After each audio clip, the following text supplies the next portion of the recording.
For the first time, I saw Laycon upset, and I'm like, wow, don't get this dude angry. It's not a game, it's a rich thing. Hey guys, you're welcome back to my YouTube channel. My name is Glory Elijah, and this is Frankly Speaking with Glory. This is the girl with the tea. And on this video, guys, I'm going to be sharing with you guys all about the events of the I Am Laycon episode 8.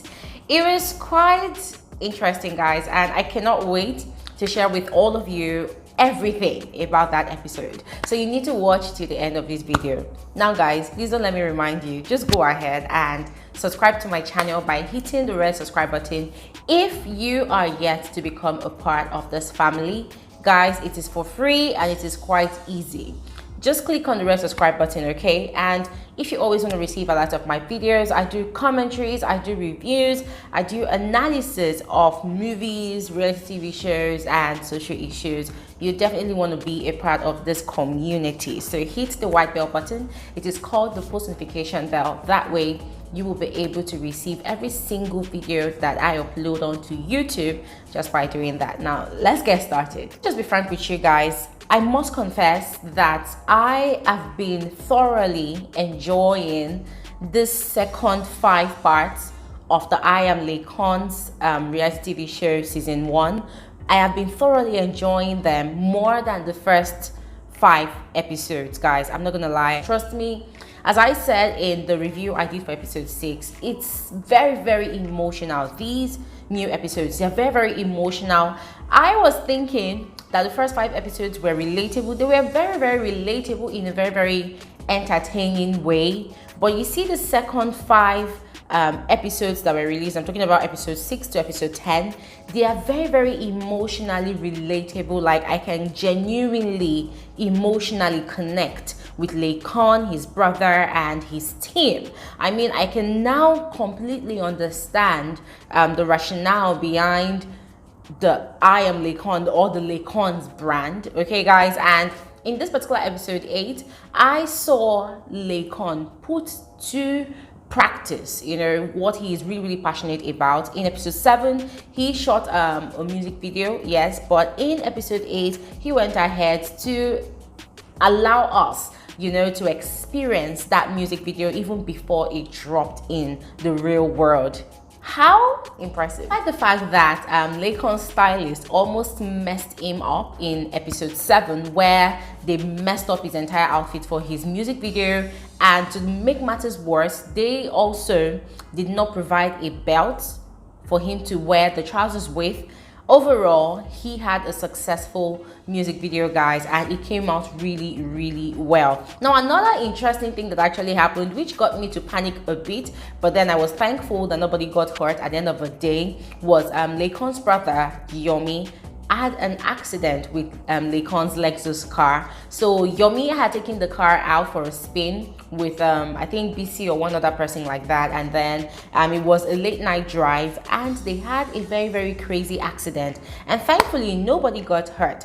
But the thing is, according to the conversation that Laycon had with Yomi, Laycon had predicted that something like that would happen, and so Yomi was really agitated. He was really scared and nervous that, oh my god, how am I going to tell Laycon's manager Gome, you know? But thankfully, guys, he was actually expecting Laycon to overreact. He was actually expecting Laycon to overreact, but Laycon did not overreact. And when Laycon was asked, why didn't you overreact, Laycon was like, well, what's the point of overreacting to something that I have actually predicted that was going to happen, you know? So Yomi was able to talk to Gome about it, and thankfully as well, Gome did not overreact. And guys, let me not lie to you, if somebody took my car out for a spin and they bashed it, I go vex you. I'm not gonna lie, guys, I'm gonna be very pissed. Especially, guys, I've heard friends of mine who own big cars nag and wail about how expensive it is to fix a car that has been damaged, depending on the kind of damages done to it. Especially if you're driving a very expensive car. If one thing goes faulty in it, you're spending like about a quarter of what you used to purchase that car on repairs. So I can imagine why Yomi was actually very, very nervous to break the news to Laycon's manager, but thankfully they were able to actually sort it out amongst themselves without causing a scene or anything like that, although it's what they showed us on the reality TV show that we're going to base on, right? We cannot say for sure what actually happened behind the scene, but that was what happened in that regard. And then another interesting thing that actually happened was Laycon almost got very, very upset at his brother Yomi. Apparently on this particular episode, due to the fact that Laycon was sick and had been on medication and undergoing treatment, Laycon had stayed off social media for a bit. Okay, for a bit, I'm talking about that period that particular episode was actually filmed. Laycon had stayed off social media for a bit, and so Yomi, his brother, felt it necessary to give him a heads up of what was going on the social media space, Twitter especially, guys. FYI, if you do not know, Nigerian Twitter streets is very, very brutal, savage, and rugged. It is not for the faint-hearted. If you know get liver, don't be a member of Nigerian Twitter, because Nigerian Twitter, people normally compare Nigerian Twitter to UK Twitter. Guys, between both, you don't even know which one is more savage. It is crazy. People who think or who call themselves self-acclaimed intellectuals or self-acclaimed custodians of the freaking traditions of Twitter, they just go online and they drag anything draggable mercilessly, So according to Yomi, a lot of crazy things had been going on, on social media, and Laycon did not just want to hear about it. Now, one of the issues that Yomi actually raised to Laycon was the fact that Laycon was friends with someone or some people, and fan love can go crazy sometimes when they feel like, oh, whilst you were inside the house, the lockdown mansion, certain person did this to you, certain person did that to you, so fans now start feeling entitled to your sanity, to the safety of your mind, to the extent that they now start dictating who you should have alliances with or who you should be friends with. And that was one of the things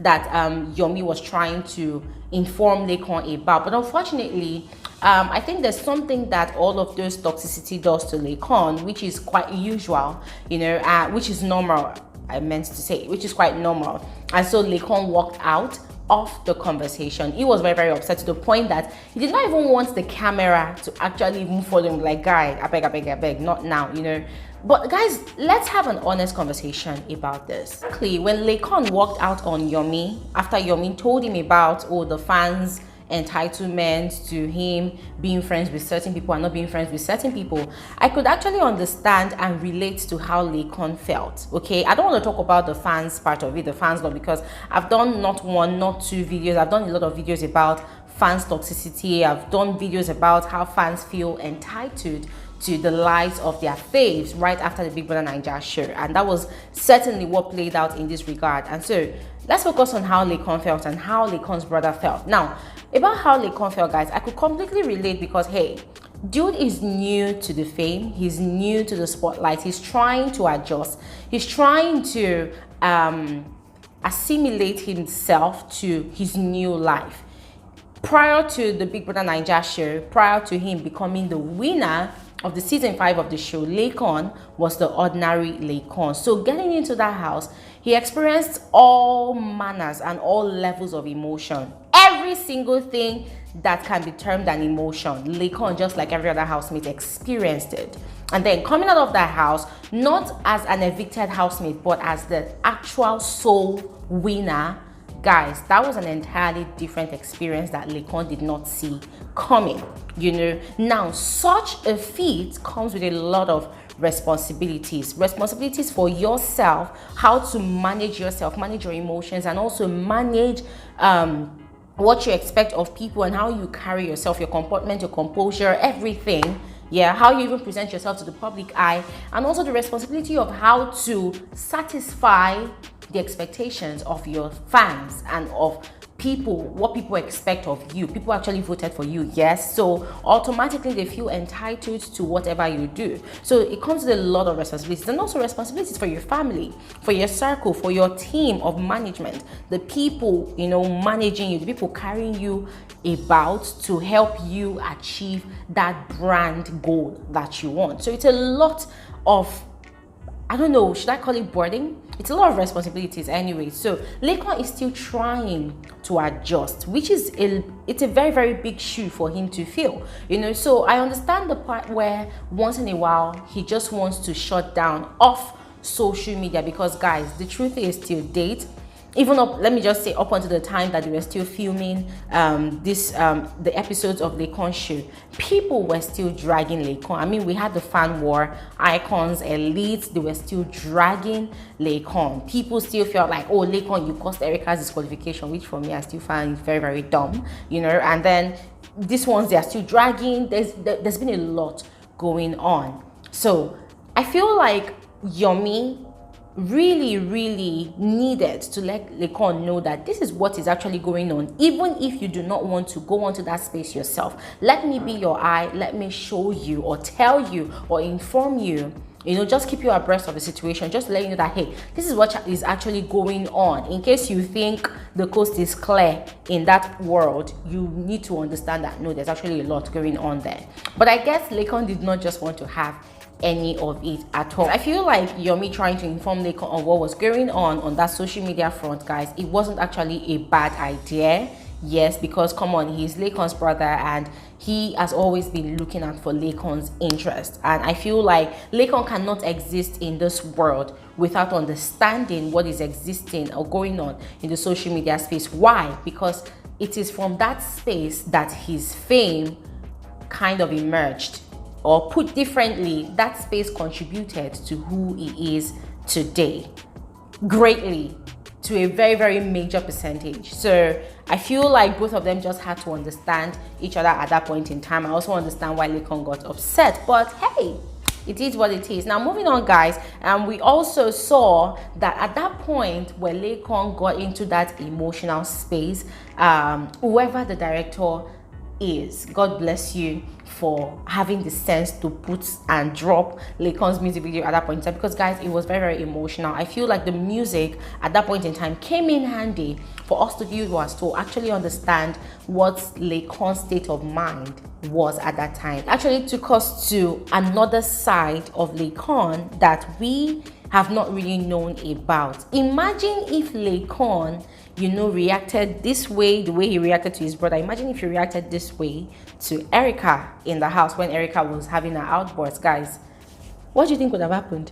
Anyways, guys, that's all for this particular episode of Frankly Speaking with Glory. Guys, I'm sure a lot of you have your own thoughts, your own perspective regarding how I have said what happened on the episode 8 of I Am Laycon. It's okay, everybody has a right to their own opinion and perspective. That is why I always say that go ahead and drop your thoughts in the comment section below. I cannot wait to hear your thoughts. Yes, hear your thoughts, because some of you, the things you type, they constantly ring in my head. Okay, so I hear you, I read your thoughts. Yeah, go ahead and drop it all down in the comment section below, and I will see you guys in another episode of Frankly Speaking with Glory. Have an amazing day. Bye.